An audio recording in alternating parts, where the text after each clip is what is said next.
West Virginia's Peyton Hall, 11-0 to start the season against Drew Nicholson. We didn't see Nicholson this morning against Cleveland State, so he comes out fresh. Pair of ranked wrestlers going at it here. Hall out of Chester, West Virginia, an Oakland High School product. The Memphis product, Drew Nicholson. Right now, takedown for Peyton Hall. Yeah, nice shrug and slides him by and has him now self a nice takedown. 6-0 in duels, 11-0 this season, as we said. 3 pins for Peyton Hall. Scoring early here. And I think what Tim Flynn likes about him this year, maybe more compared to last year, is the maturity he's been able to show.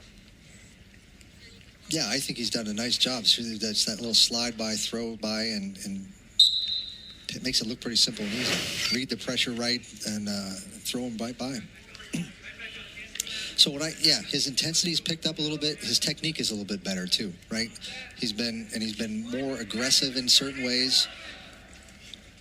All those things are good signs in moving forward to him being one of those people that you're not only counting on from a team point standpoint, but also how that works into the latter part of the year and toward the national tournament and potentially being on that All-American stand. Yeah, and more importantly, a guy, like you said, who has a chance to contend at nationals if this trajectory continues.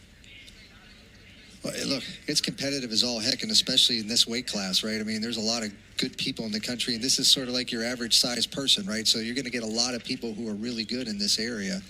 And those weight classes where I said there's not a lot of difference between somebody who sometimes doesn't make the tournament and the person who wins. This is one of those. Hall finds him, trying to turn into him. You see Nicholson trying to get his head up. Whoever usually has their head up wins this one most of the time. Drew Nicholson, again, the reigning most outstanding wrestler in the SoCon tournament last year. Hall's trying to get his foot out. He's got his hip up a little bit. Whoever has their head up usually wins this, which usually means their hip's down. Hall's tight a little bit. There's going to be the takedown. Just a nice work and scramble. Keeping his hip tight, not really allowing Nicholson to pop his leg up in the air again. And then gets that takedown. Those scrambles, man, those are fun to watch. They're maybe not always fun to be in. I might be paying attention to what I'm doing, right? And because you expend some energy in those scrambles. What you'd really like to do is get in and score nice and quick and easy like he did with the first takedown, right? A little throw by, quickly behind you, get a nice takedown that way. But you're going to have to scramble in order to do that. There's going to be these fights that are going to occur. Oh, he does the same thing. Oh, he throws him by again and almost gets a near fall out of it. West Virginia. It's got a really good feel for that.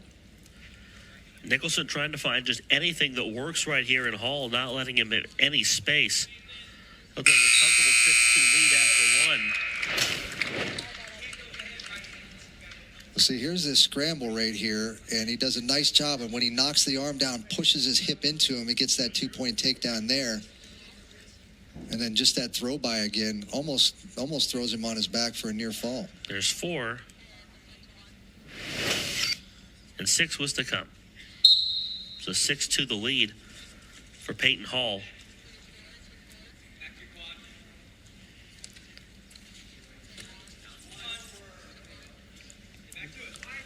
And for Hall, a lot of the wrestlers that he was seeing early in the year were not of the caliber of Nicholson. This is a ranked wrestler we're looking at here in Nicholson, not to be forgotten. Well, yeah, I mean, you wrestle who you wrestle, and the point is, even in matches against Oklahoma, things like that, Hall's been pretty dominant most of the year. There's not been a lot of really close scores with him. So is he going to face some of those as time goes on? Most definitely. But I think that's one of the things that you're working on, not only in the room, but in every match, is making sure your intensity is what you need it to be. And that you're working on your techniques, you continue to improve. Certainly, this is the front end of the year, and there's a long way to go. I don't know what we're looking at. Do you? I have a feeling we're about to find out. I'm trying to figure that out for myself. So, what's good for lunch around here? Well, I don't know. Chick-fil-A's down the road. Oh, yeah. Ha, ha, ha, ha. Whoa. Oh, it was a clock issue. It wasn't anything. It wasn't as exciting. Never Nothing is. really exciting, just the clock thing. It never is. Never is. Although, when you're wrestling, the clock is kind of important. He's done a lot of success with this bar. He's had a lot of pins, a lot of near falls and pins with running this bar. As you see, the riding time definitely important for Peyton Hall.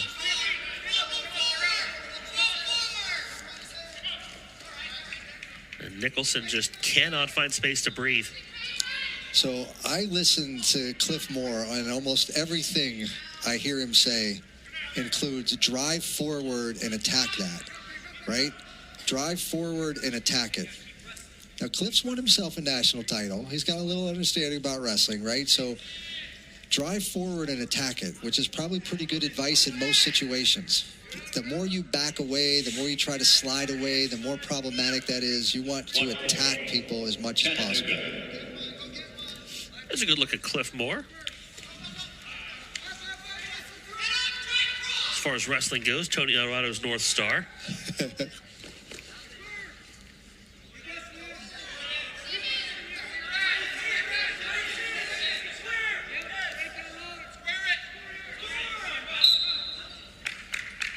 Going to get out of bounds there.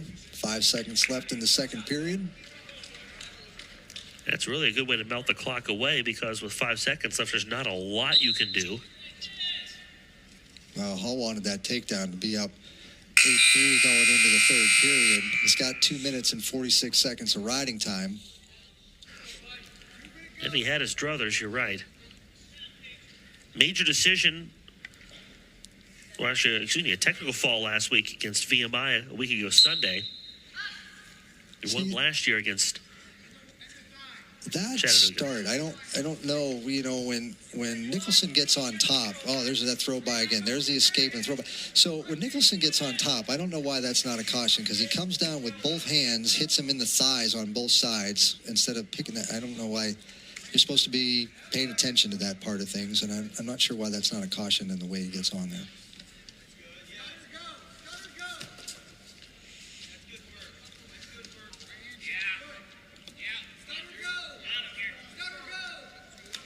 We're not seeing that drive right now out of Hall, and Nicholson taking a couple shots, but not really of the quality that he would want to see. Well, the challenge he's had with Hall is that Nicholson does a good job of squaring up off that shot. The challenge he's had with Hall is he tried to push into him a couple of different times, and he's gotten thrown by for 2 takedowns.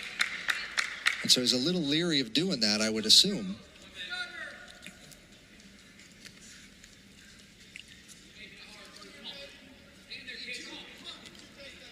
And you'd like to see, obviously Nicholson wants to get a takedown and close the gap, see what he can do in terms of winning this match still.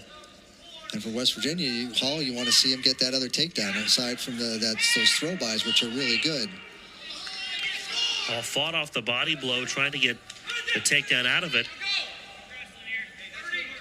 30 seconds to go in the match.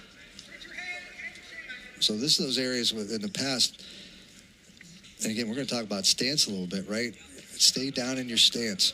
It's an area where people fundamentally start to break down, and it makes it difficult not only to score but also to defend, because your legs get straight, you don't react as well, and you telegraph more of your shots from there.